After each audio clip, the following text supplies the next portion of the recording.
You're listening to Marketing Spark, the podcast that delivers insight, tools, and tips from marketers and entrepreneurs in the trenches in 20 minutes or less.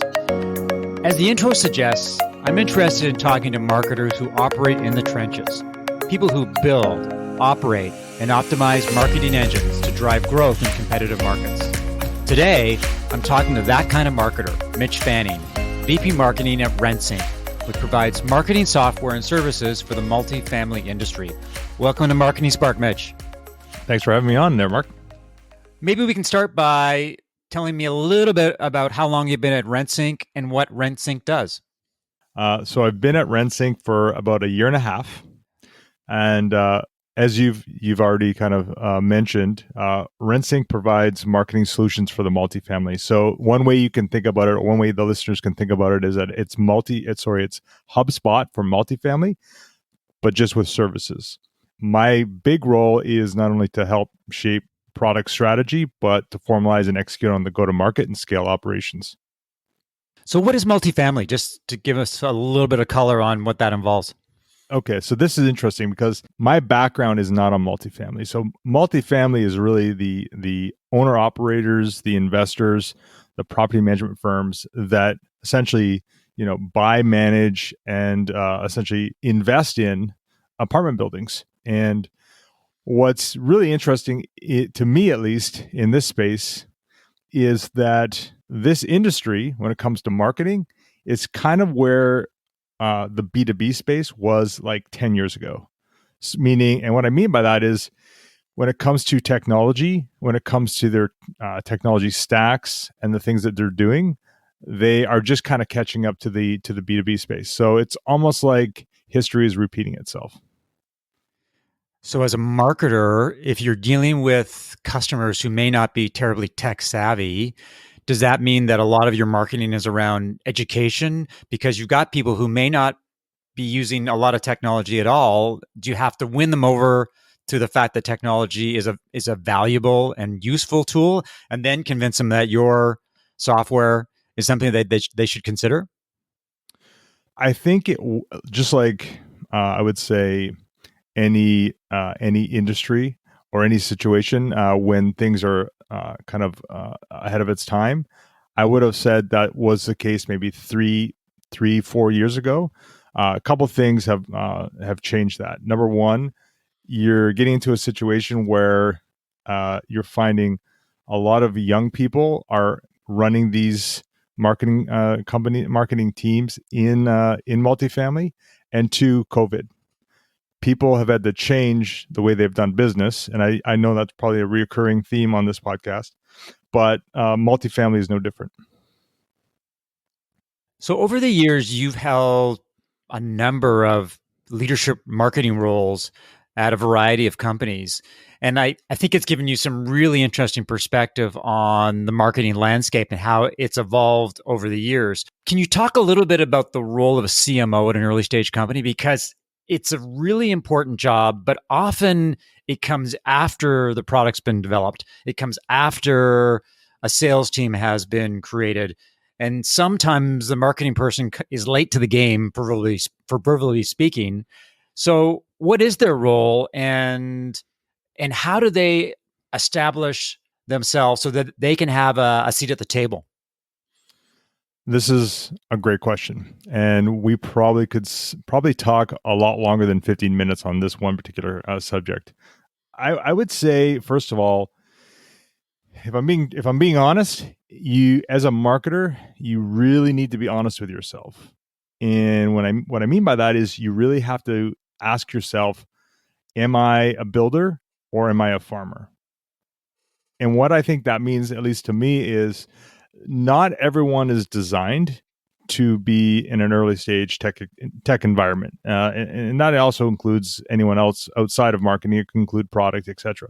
But if you are that person, the one thing I would say is you need to be really good at standing things up, and that's everything from the technology. That's everything to do with the programs, etc. But I think you also need to be really good at understanding the business. And I think one of the things, and I would say that no matter what stage of the business you're in. But I think a lot of times early stage marketers come in as individual contributors and they get stuck there. And the problem with that is they get siloed and they're not able to connect what they do to business results. So I would say that's number one. But I would also say you have to really understand other functions outside of your own. And I don't think a lot of marketers spend a lot of time understanding business in general, whether it's SaaS, understanding what SaaS means, the business model behind that, the metrics that investors and CEOs actually track. And two, they don't spend enough time outside of their own discipline. So what do you mean by that? I think what I mean by that is here's the thing. When you go from a individual contributor to leading marketing, the toughest thing beyond the things I just mentioned is managing up and educating internally. And I don't necessarily think it's something that just marketers have this infliction over, but I think it's just a hard thing to train yourself to do. In other words, continually trying to communicate what the vision of the company is, what marketing is doing externally, but also internally. One of the things that I've written about recently on LinkedIn is the ability or the necessity for early stage marketers to establish a partnership with the CEO. Because if you look at the evolution of early stage companies, it's usually the founder who is the jack of all trades early on. They drive product development, they drive sales, they drive marketing, and over time, they'll give up some of those responsibilities. So it could be product development, it could be sales, but marketing is always very close to their heart because it's their company, it's their vision, it's their story. So when a marketer comes on, there's a dance that the CEO and the marketer have to go through because they've got to not only delineate, okay, this is what I do, this is what you do, this is what you're responsible for, and this is what I'm going to own, but the lines are blurred when it comes to marketing. So from your experience, how do you establish a partnership with a CEO, with the founder, the person who's very vested, and marketing can be very close to the heart. And it does put a lot of pressure on marketers because they have to perform, but they also have this other stakeholder that they have to dance with at the same time. Probably the answer I'm going to give is not, it's obvious, but it may not be the one that people want to hear. It's if number one, you should ask really good questions before you get into that company around that particular subject and get a sense for, is that CEO actually going to essentially give up that function and let you kind of run it? And if they don't go there. Two, if you see that that's happening early on, that's a red flag and it's probably not going to change. One thing I would say is, if they're not like that, I would say definitely you need to show them, you've got to build a relationship with them. I mean, this is something that we all know, but again, just like, educating, communicating internally to the company at large, what marketing does and what the company is doing as far as where it's going. I think it's just something you have to do and work at first. You've got to show some early wins, of course. And then you've got to build out that strategy and start to think long term. On the flip side, and I'm talking from personal experience here, is what happens if you run into a situation where you have a CEO, they definitively declare that they want to do marketing. They believe that the time is right for marketing to help scale and accelerate growth. But when push comes to shove, they don't give you the engagement that you need. They don't want that partnership. So you're trying to tell their story, reflect their vision, do what the things that they believe in or they believe should be done. But when you do them, that you get pushback because apparently you did the wrong things. What you didn't get from them was engagement. So you're left to your own devices. So what do you do in those situations where you want a partner, you want someone to contribute and go with you on the ride, and that's not happening?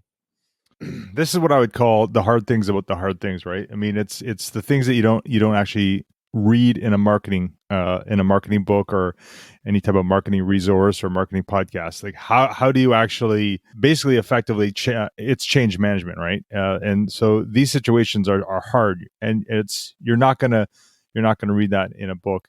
I would say again, go back to rule number one, meaning you have to understand that if they're not going to be the type, if they don't see the value in marketing in and they're not letting go of that function, or in a way, again, we can kind of go down this rabbit hole, but in a way, interrupting, or again not letting that function go, that's a red flag.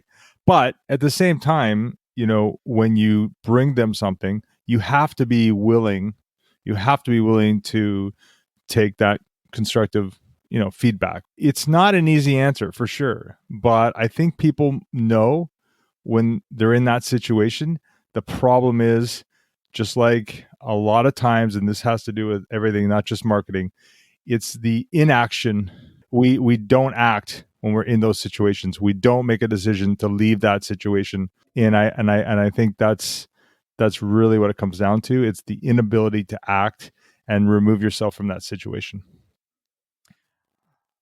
Assuming that you've found yourself in a good situation, you've got a relationship with the CEO, there's terms of engagement that have been established, and you start to build out marketing. So you put together your brand position, you've got a marketing strategy, you want to make things happen, and you come to that really sticky juncture, or the really interesting juncture, or that challenging juncture when you've got to build a team. You've got to figure out, who do we hire internally, because a lot of functions are being secured from third parties these days. And do we hire someone from ops first, or we go with analytics first? How do you put together that marketing HR plan? Like, what are the things that you need to consider, and are there any sort of common beliefs or common approaches that a marketing leader should take? Again, what I would say is, my personal hiring philosophy is hire for grit first. Everything else is secondary. And what I really mean by that is, again, a lot of people are attracted to that high growth startup or tech company because it's romantic. But what they don't understand is every year, sometimes every 6 months, not only does the company change, but they actually have to change within the company. And that's not for everyone. You need to have a growth mindset. And that really is what I mean by grit. Someone who's passionate at really evolving as a person, and they're persistent. They've got perseverance. They're willing to do the hard things. When it comes to building a team, though, I mean, it really depends on what the business is looking for. So I always think about it as the OKRs. What's the objectives? What are the strategies? And then build the team structure around that to actually execute.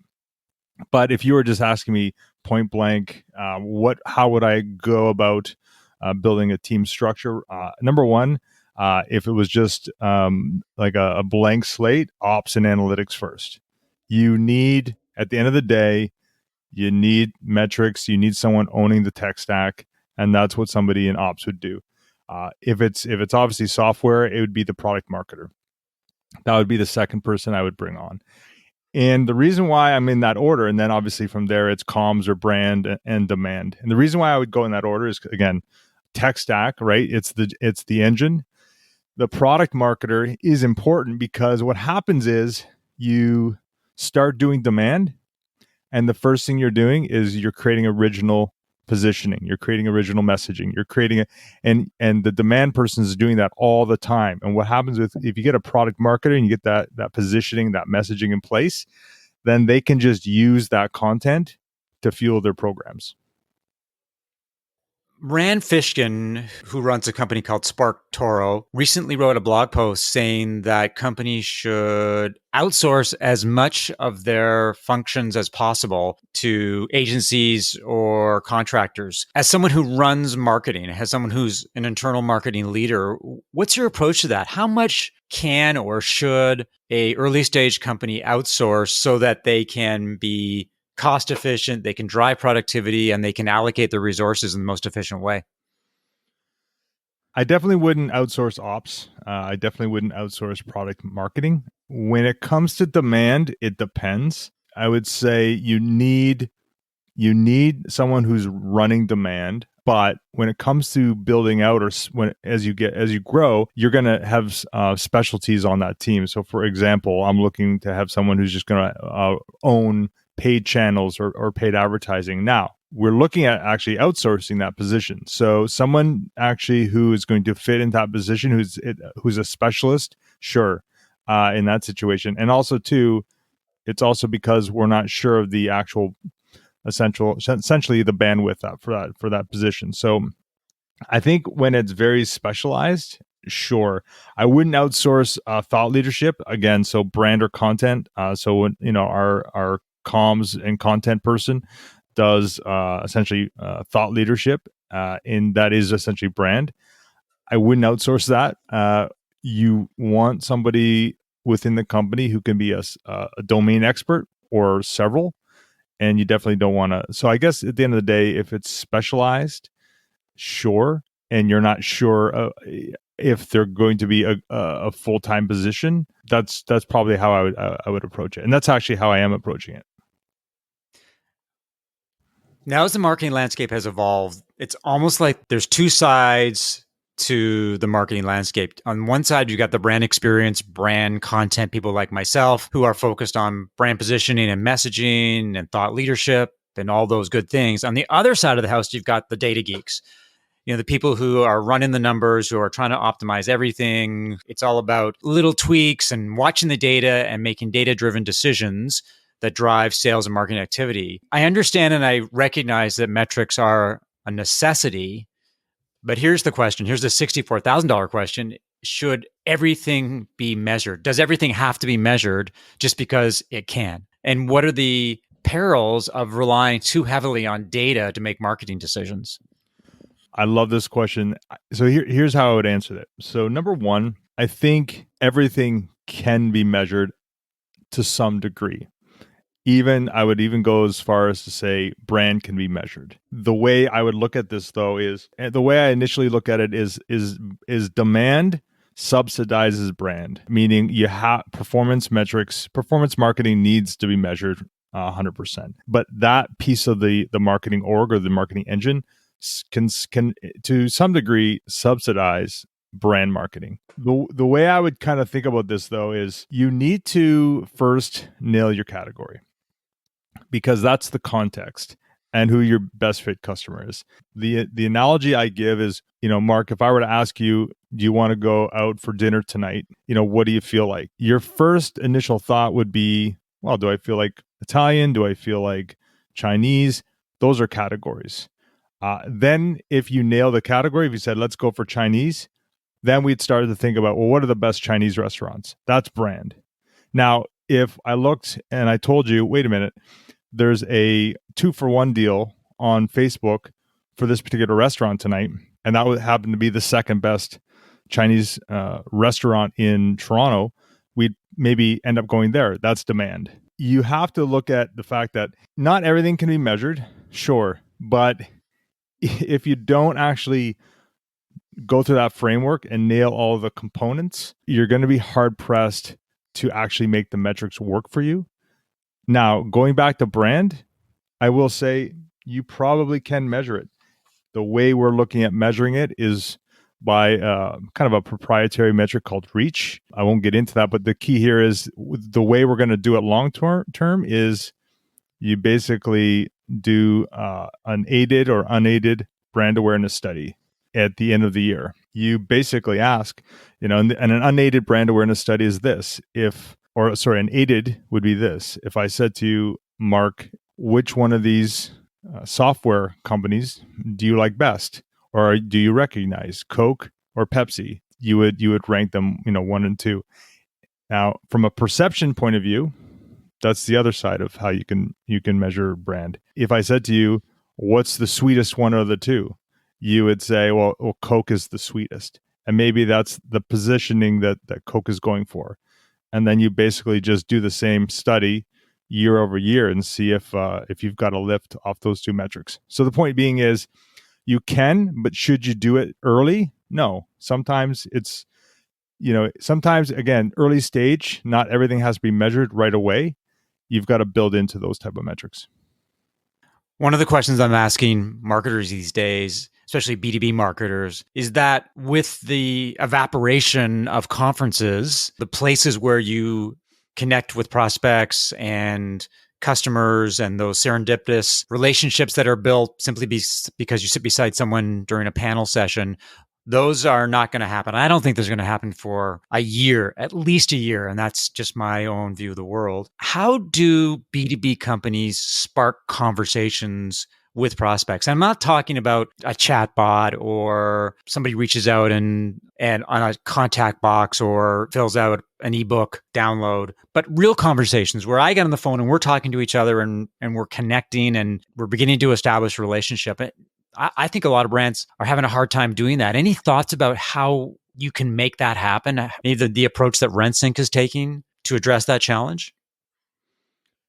It's not an easy answer for sure. Probably the answer I'm going to give is going to seem like it's a cop-out, but it's doing the things that you should have been doing anyways. So, for us, we're providing thought leadership in the form of a podcast and rental or industry reports through LinkedIn organic, and we're kind of the tactics that are involved in all of those initiatives are can vary. One thing my CEO and I got to give him credit for is he's willing to go the long play. So again, get the right company with the right leadership team, the right CEO, because they see value in the long play, and that's content.